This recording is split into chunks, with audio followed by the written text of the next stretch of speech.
कि एक महान पतिव्रता है, उसका नाम है वृंदा। लेकिन उसके घर में एक बड़ी समस्या पैदा हो गई। उसका पति अन्यायी अत्याचारी हो गया, राक्षस हो गया। उसका नाम है जलंधर।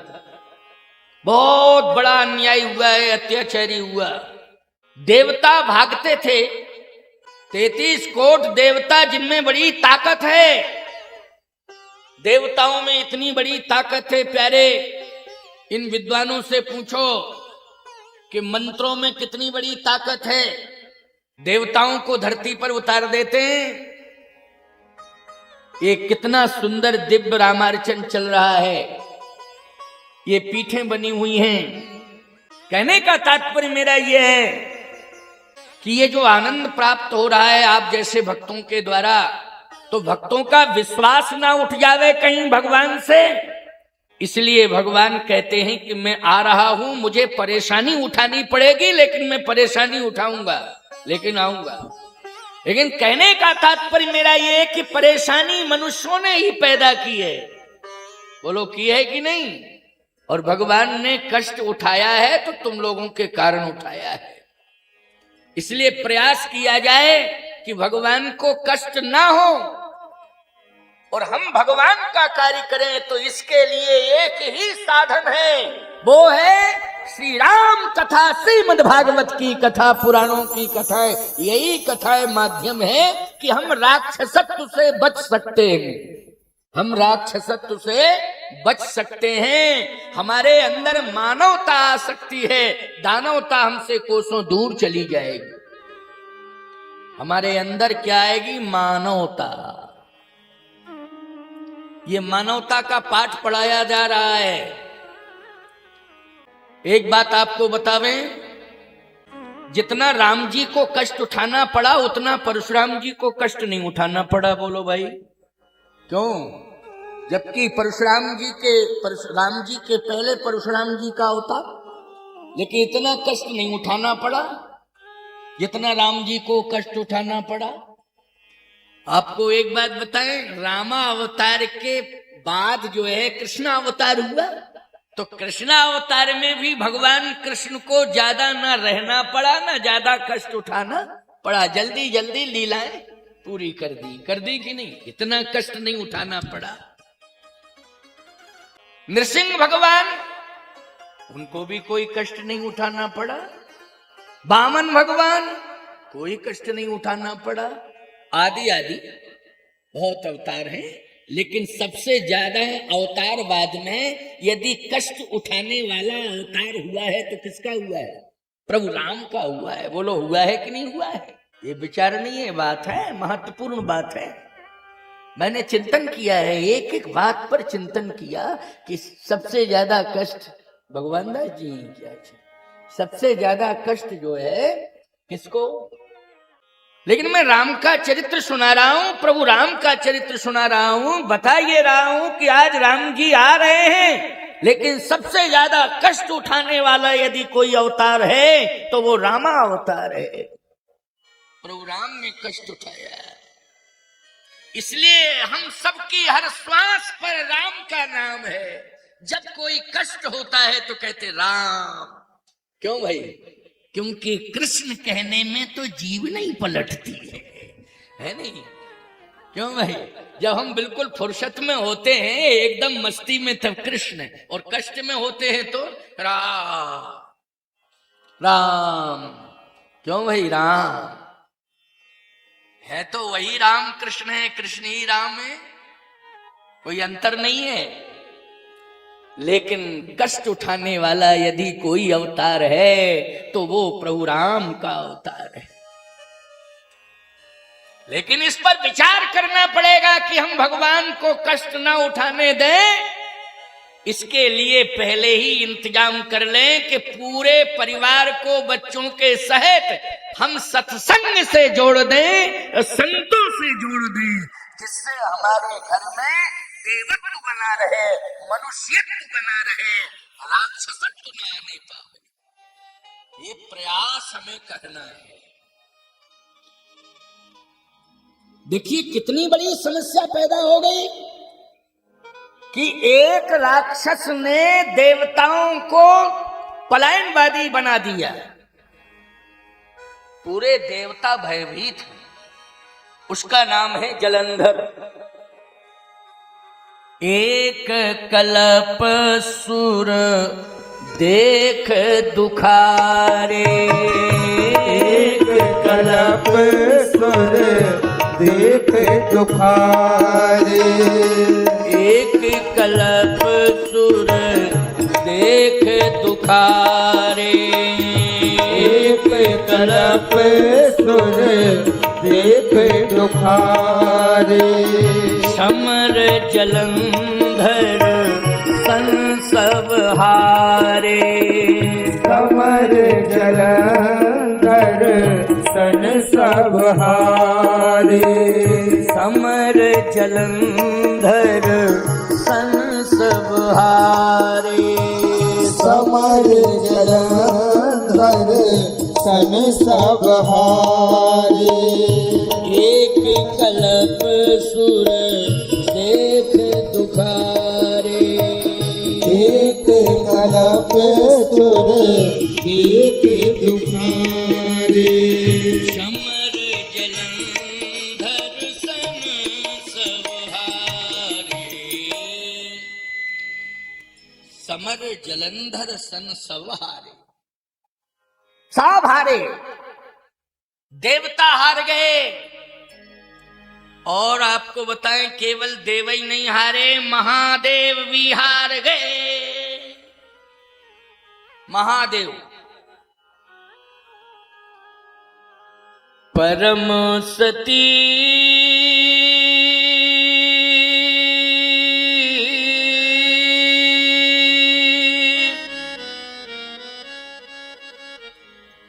असुराधिप नारी,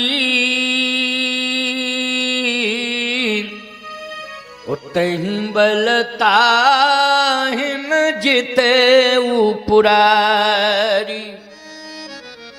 देव हारे, महादेव हारे, एक राक्षस के कारण। एक बात बताएं, इस राक्षस को ताकत कहां से मिल रही थी? हमारी भक्ति से ताकत मिल रही थी। बोलो कहां से? घर से ही ताकत मिल रही थी। और घर में कौन सी ताकत थी? संपत्ति की ताकत नहीं थी, भक्ति की ताकत थी। क्योंकि उसकी पत्नी महान पतिव्रता है, भक्ति करने वाली है, सामान्य साधारण नहीं, वृंदा। और उसी की ताकत मिल रही थी। आजकल लोग संपत्ति पाकर के अन्याय करते हैं, पहले के लोग भक्ति पाके अन्याय करते थे। क्यों भाई? भक्ति की ताकत पाके अन्याय करते थे। एक बात आपको बताएं, रावण ने तप पहले किया था कि लंका का राजा पहले बन गया था? जल्दी बोलो। रावण ने पहले तप किया था, बाद में राजा बना। और उसके पास लंका की ताकत के कारण अनाचार अत्याचार नहीं किया उसने, अपने तप के प्रभाव के कारण अनाचार अत्याचार किया। बोलो किया कि नहीं? इसलिए प्यारे एक बात बतावें, भक्ति का दुरुपयोग नहीं करना चाहिए। और यदि भक्ति हमारी सकारात्मकता की ओर जा रही है तो उसे ले जाने वाला कोई होना चाहिए, और वो है सत्संग। संतों का संग है जो मार्गदर्शन करता है, और भक्ति करने वाला व्यक्ति भटक नहीं पाता है। इसलिए आवश्यकता है संत महात्माओं, बहुत बड़ी आवश्यकता है। सत्संग की भी बहुत आवश्यकता है, और ऐसे संतों की जरूरत है जो सत्संग से जुड़े हो। हर पार्टी का व्यक्ति बोलो सत्संग से जुड़ा रहता है कि नहीं जुड़ा रहता है? हर जाति का व्यक्ति सत्संग से जुड़ा रहता है कि नहीं जुड़ा रहता है? और जहां सत्संग होता है, एक गांव का ही व्यक्ति नहीं, शहर का नहीं, अनेक गांवों के व्यक्ति जुड़े रहते हैं। ये सत्संग की ताकत है। इसलिए सत्संग हर दल के लिए है, हर गांव के लिए है, हर परिवार के लिए है, हर व्यक्ति के लिए। इसमें किसी भी प्रकार की कोई राजनीति नहीं होना चाहिए, ना जातवाद होना चाहिए, ना क्षेत्रवाद होना चाहिए, ना वर्गवाद होना चाहिए। इसमें तो केवल संतों का आशीर्वाद होना चाहिए। वह सबको आशीर्वाद मिले, सबको आशीर्वाद मिले। यह है सत्संग की महिमा, ये सत्संग की महिमा है। लेकिन भक्ति की शक्ति आज जो है जलंधर को ताकत मिल गई और उस ताकत से उसने अन्याय अत्याचार करना शुरू कर दिया। इतना बड़ा अन्यायी बन गया कि देव महादेव सब परेशान। वृंदा ने विचार नहीं किया कि मैं तो भक्ति कर रही हूं, मैं चरित्रवान होकर के चरित्र के रास्ते पर चल रही हूं। सती का अर्थ क्या है? चरित्र की पराकाष्ठा। सती का अर्थ है चरित्र की पराकाष्ठा। इसके अर्थ बहुत हो जाएंगे, लेकिन इतना ही कहना पर्याप्त है। चरित्र की पराकाष्ठा सती, भक्ति की पराकाष्ठा सती,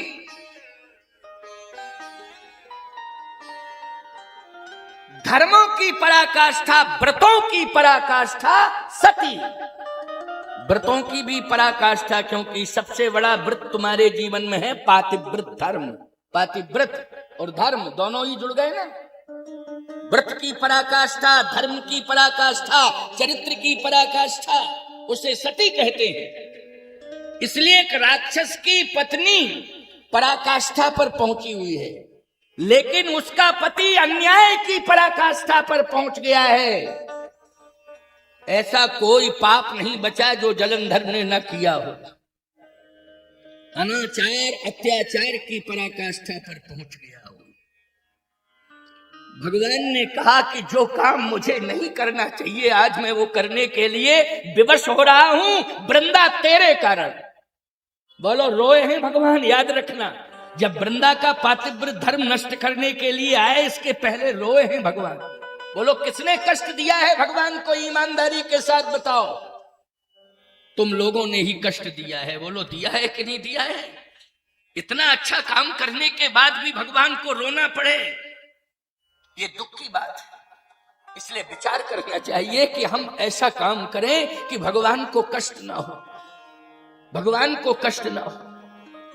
अनाचार करने में जलंधर को सुख मिल रहा है और भगवान को दुख मिल रहा है। और वृंदा मौन हो रही है, कुछ कह नहीं रही है अपने पति से, कुछ भी नहीं कह रही है, मौन है। मौन है क्या? उसे मौन नहीं रहना चाहिए था, उसे बोलना चाहिए था। भगवान ने कहा कुछ भी हो मुझे कष्ट तो होगा, क्योंकि जो कार्य मुझे नहीं करना चाहिए वो कार्य मुझे आज करना पड़ रहा है। अच्छा एक बात बताओ, कोई सुअर बनना चाहता है क्या? जल्दी बोलो। सबसे निकृष्ट जीव होता है सुअर, लेकिन तुम लोगों के कारण भगवान को सूकर अवतार धारण करना पड़ा कि नहीं करना पड़ा? जल्दी बोलो। किसके कारण? बोलो बोलो भाई, किसके कारण? तुम लोगों के कारण। इसलिए हम लोग भक्ति करें और अनेक सुकृत करें अपने हाथों से, लेकिन वो सब कुछ हम भगवान को अर्पण कर दें। किसको अर्पण कर दें? भगवान को अर्पण कर दें। और भगवान को अर्पण करने का अर्थ है कि जहां पर भगवान की कथा हो रही हो, परिवार के साथ हम श्रवण करने के लिए पहुंच जाएं। यही अर्पण है, यही अर्पण है कि हम सब पहुंच गए, आपका चरित्र सुनने के लिए गए। आज चरित्र सुन रहे हो तभी तो तुम्हारा रोम रोम खड़ा हो रहा है। बोलो भाई, आज तुम्हें एहसास हो रहा है कि महाराज ठीक ही तो बोल रहे।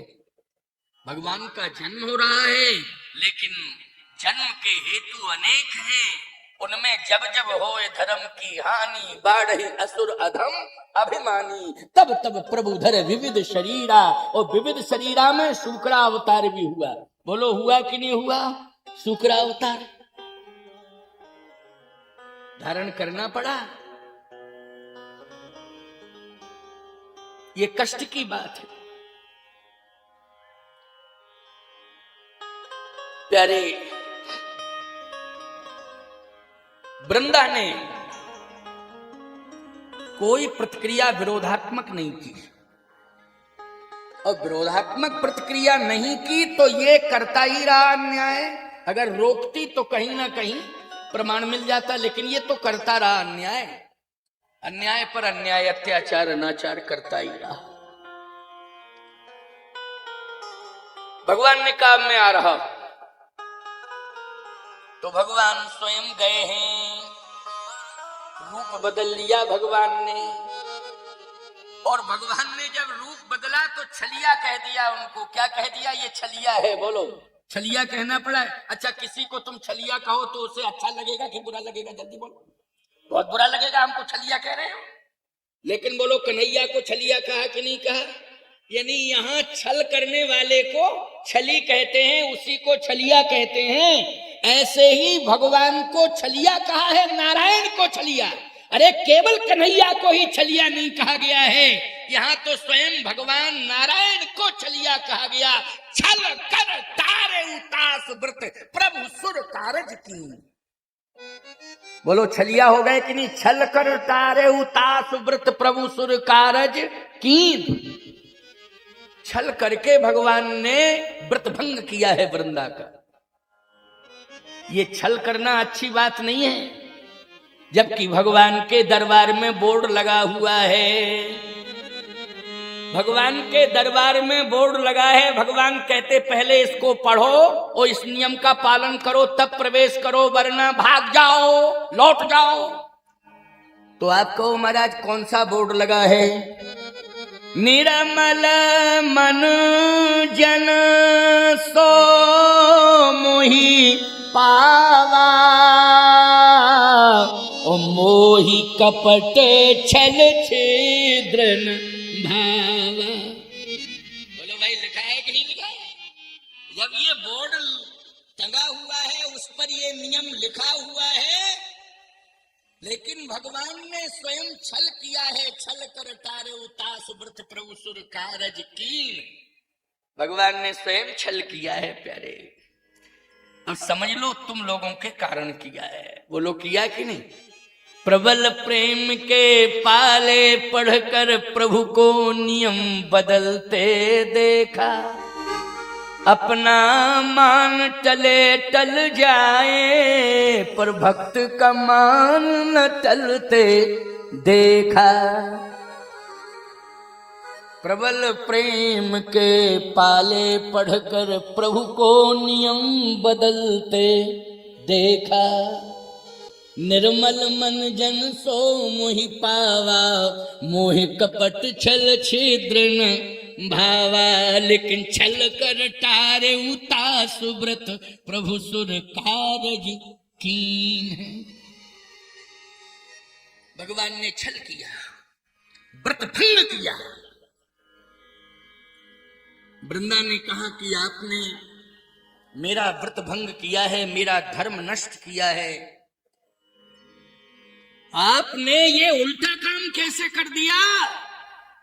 आप धर्म की रक्षा करने के लिए आते हैं, लेकिन आपने तो आज धर्म को ही नष्ट कर दिया।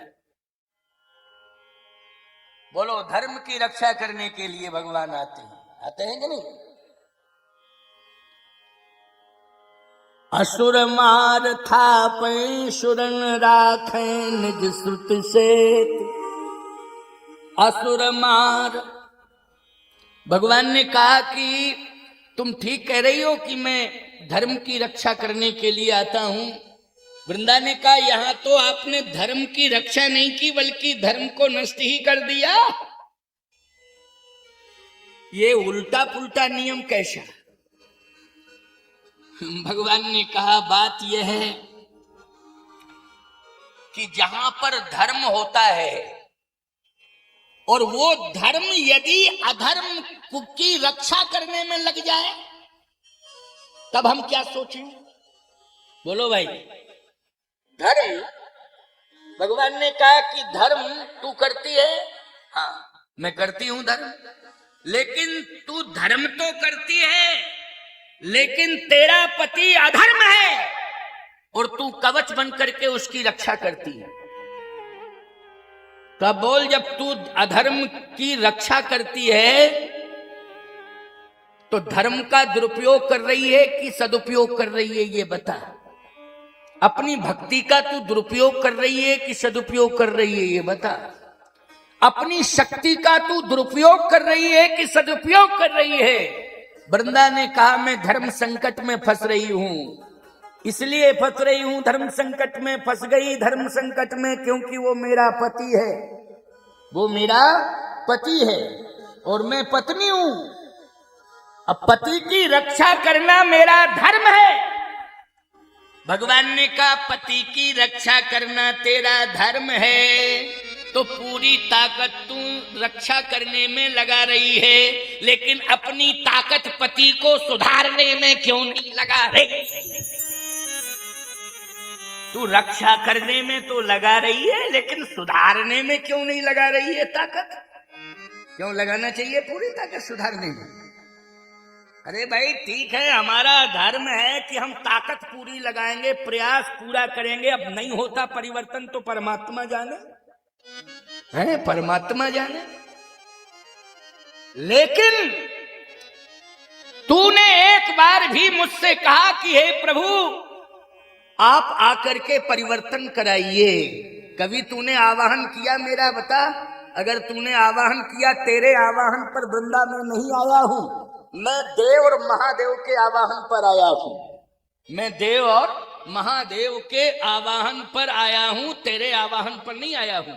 जबकि तेरे आवाहन पर मुझे आना चाहिए था कि हे प्रभु, मैंने तो पूरी ताकत लगा ली है, पूरा प्रयास कर लिया है, लेकिन अब मुझे इस राक्षसत्व से दूर करो, उबारो उबारो उबारो। लेकिन तूने एक बार भी नहीं कहा,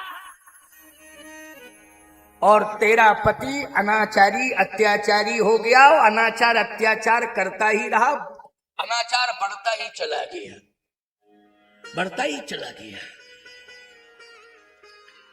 आपको एक बात बताएं, कोई बीमारी आई तो उसका इलाज होना चाहिए।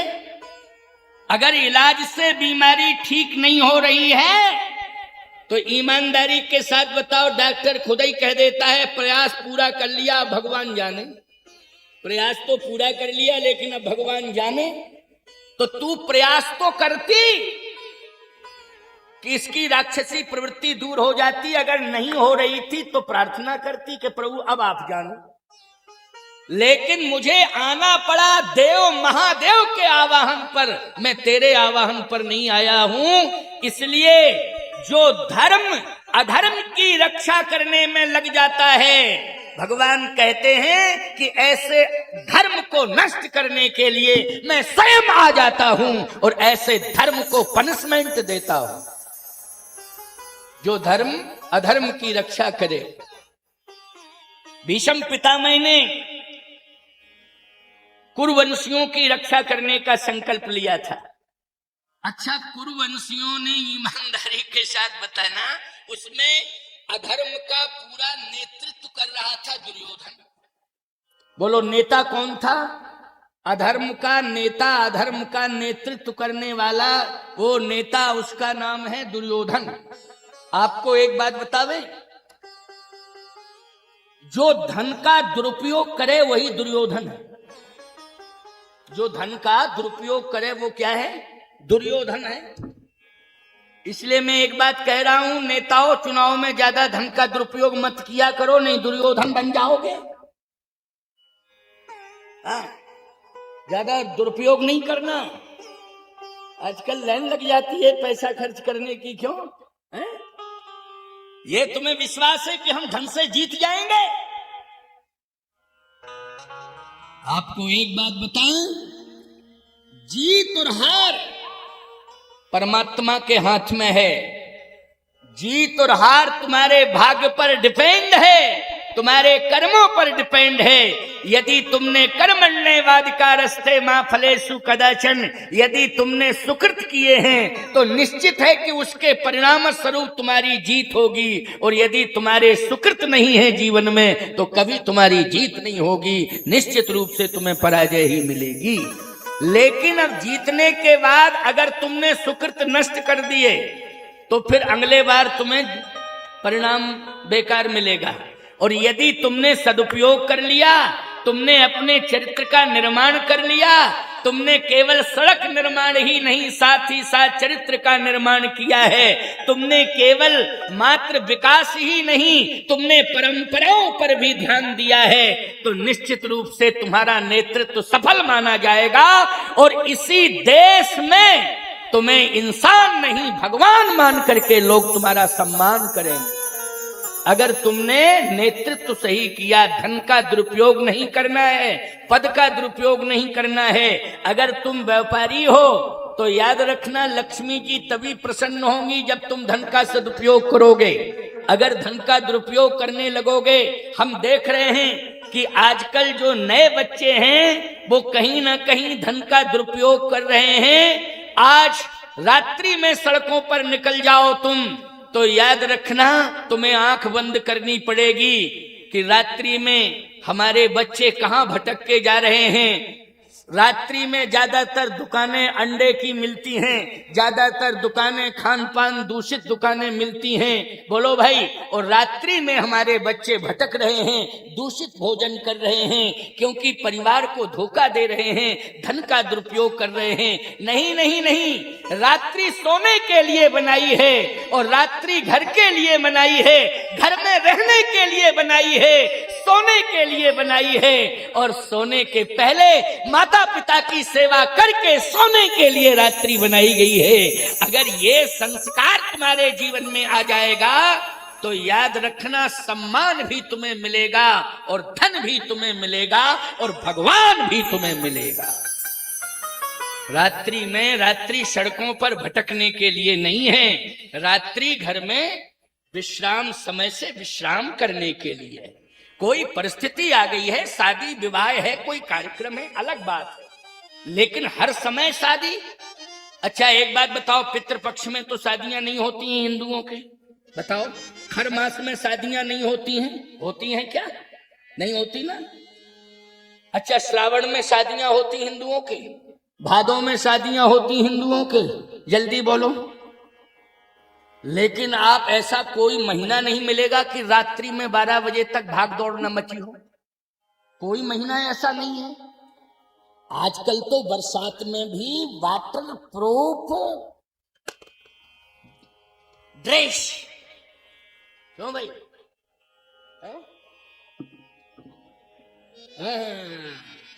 क्या बात है, सारा सिस्टम हो गया है, ब्लड प्रूफ, वाटर प्रूफ, पता नहीं कितने प्रूफ। अब क्या प्रूफ है? हमारे पास तो कोई प्रूफ नहीं है। लेकिन आज व्यक्ति की रात्रि सड़कों पर देखी जा रही है, दौड़ते हुए भागते हुए जिंदगी देखी जा रही है, घर का बिस्तर सूना पड़ा हुआ है। बोलो, घर का बिस्तर इंतजार कर रहा है कि आओ हम तुम्हें रात्रि में सुखद नींद देंगे, लेकिन वो बिस्तर खाली पड़ा हुआ है और सड़कें भरी पड़ी हैं, सड़कें भरी पड़ी हैं और बिस्तर खाली पड़ा है। ईमानदारी के साथ बताना, मैं आपसे पूछ रहा हूं, धन का दुरुपयोग हो रहा है और धर्म का ह्रास हो रहा है और धरती कांप रही है और परमात्मा अब रो रहा है बैठा बैठा कि ये हो क्या रहा। इसलिए हम लोग केवल आधार बनावे कथाओं का। सप्ताह में एक बार समीपस्थ मंदिर में सत्संग में जाने का मन बना लो, अभ्यास बना लो। कोई मंदिर पास में हो, सप्ताह में एक बार तो बना ही लो। ये जरूरी नहीं है कि हम हमेशा तुम्हारे यहाँ आएंगे या और भी संत विद्वान समय समय पर आएंगे, लेकिन तुम्हारे पास मंदिर है, तुम्हारे पास रामायण है और तुम्हारे पास तुम्हारे बच्चे हैं, बोलो हैं कि नहीं? भले ही बच्चे शिक्षा की क्रांति में दूर पढ़ रहे हैं, अच्छी बात है, लेकिन घर में तो कुछ कोई ना कोई है ही, एक दो सदस्य तो रहते ही हैं, रहते हैं ना। जाओ मंदिर में सत्संग के लिए, एक हफ्ते में एक बार सत्संग ऐसा हो कि जिसमें पूरे मोहल्ले के लोग इकट्ठे हो जावें। गांव में हो तो गांव में इकट्ठे हो जाओ। ये मत सोचो कि हम जा रहे हैं, बगल वाला नहीं जा रहा है, आज नहीं जाएगा कल जाएगा, कल नहीं जाएगा बगल वाला, परसों जाएगा, परसों नहीं जाएगा तो बरसों में जाएगा। जब बीतेगी तो जाएगा, बोलो भाई, बीतेगी तो जाएगा, लेकिन जाएगा जाएगा जाएगा जाएगा। इसलिए मैं कह रहा हूं कि आप लोग इस घोर कलिकाल में यदि देवत्व को लाना चाहते हो, मनुष्यत्व को लाना चाहते हो, संस्कारों को लाना चाहते हो, तो इसके लिए आपको केवल केवल सिर्फ संत और सत्संग और ग्रंथ यही माध्यम है और कोई माध्यम नहीं है। भगवान ने कहा कि तेरे पति ने अनाचार अत्याचार किया, इसलिए मैंने तेरे धर्म को नष्ट किया। और ये धर्म दीवाल बन जाता था, आगे आ जाता था ये धर्म, तेरा पातिव्रत धर्म। तो वृंदा ने कहा कि प्रभु मैं तो समझ नहीं पाई। भगवान ने कहा कि धर्म की पूंजी तो अभी तेरे पास बहुत है, इतनी पूंजी है, इतना खजाना भरा हुआ है कि तेरे पातिव्रत धर्म के खजाने से मैं भी बहुत प्रभावित हूं। तो वृंदा ने कहा कि अब वो किस काम का रहा कि जब मेरा पति ही दुनिया से चला गया, भले ही राक्षस था लेकिन चला गया। मैं तो जिंदा हूं, या तो आप कोई ऐसी शक्ति मुझे प्रदान कर दो कि मैं किस शक्ति के सहारे जी, क्योंकि पतिव्रता तो पति के सहारे जीती है। क्यों भाई, उसकी सबसे बड़ी ताकत कौन है? पति। लेकिन पति चला जाए तो पतिव्रता नारी किसके सहारे जिएगी? भगवान ने कहा तूने मुझे श्राप दे दिया है क्रोध में, और श्राप क्या दिया था? काले पत्थर हो जाओ। तो भगवान ने कहा कि तुमने मुझे श्राप दे दिया है कि मैं काला पत्थर हो जाऊं, तो काला पत्थर मैं तुम्हारे लिए ही बनूंगा। तो वृंदा ने कहा कि पत्थर से हमारा क्या समाधान होगा? भाई पत्थर से हमारा कुछ समाधान होने वाला है क्या? आप मेरे लिए काले पत्थर बन रहे हैं, तो फिर मेरे लिए क्या समाधान मिला? भगवान ने कहा वो पत्थर नहीं माना जाएगा, उसे सारी सृष्टि भगवान कहेगी। क्या कहेगी? भगवान कहेगी। तो वृंदा ने कहा कि भगवान तो कहेगी, लेकिन मुझे क्या कहेगी सारी सृष्टि? ये वही जलंधर की पत्नी वृंदा है, वही जलंधर की पत्नी, राक्षस की पत्नी वृंदा है, हमें तो दुनिया यही कहेगी। भगवान ने कहा नहीं नहीं, जैसे तेरी श्राप ने मेरा रूप बदल दिया है, वैसे ही मेरी श्राप तेरा भी रूप बदल रही है। जाओ मैं तुझे श्राप देता हूं, तू जो है श्राप मत समझना, इसे वरदान समझना कि जाओ तू तुलसी बन जा। ये मेरे लिए, तेरे लिए मेरा ये श्राप क्या है? वरदान है, तू तुलसी बन जा। और तेरा श्राप मुझे पत्थर बना रहा है, तो मैं शालिग्राम बन रहा हूं और तू तुलसी बन रही है। मेरा विवाह तेरे साथ ही होगा, शालिग्राम का विवाह तुलसी के साथ होगा। बोलो भाई, जो बिगड़ गया था वो सब बन गया कि नहीं बन गया? सीधी सी बात यह है कि जो पुण्य का खजाना था वो काम आ गया। आ गया कि नहीं आ गया? वो व्यर्थ में गया नहीं, काम आ गया। इसलिए भगवान शालिग्राम का विवाह तुलसी के साथ हुआ। एक गई बहोर गरीब निवाजू, गई बहोर गरीब निवाजू, गई बहोर गरीब निवाजू, गई बहोर गरीब निवाजू, सरल सबल साहिब रघु सरल सबल साहिब रघुराजू सरल सबल साहिब रघुराजू सरल सबल साहिब रघुराजू गई बहोर गरीब नवाजू। एक कल्प की कथा में भगवान को जो दुख हुआ कि देवता दुखी हैं, देव महादेव दोनों दुखी हैं, तो भगवान ने कहा कि अब मुझे संकल्प में लेता हूं, प्रतिज्ञा करता हूं कि मैं देव और महादेव दोनों के दुख को दूर करूंगा। भले ही इसके लिए मुझे नियम बदलना पड़े तो मैं नियम बदल के जाऊंगा।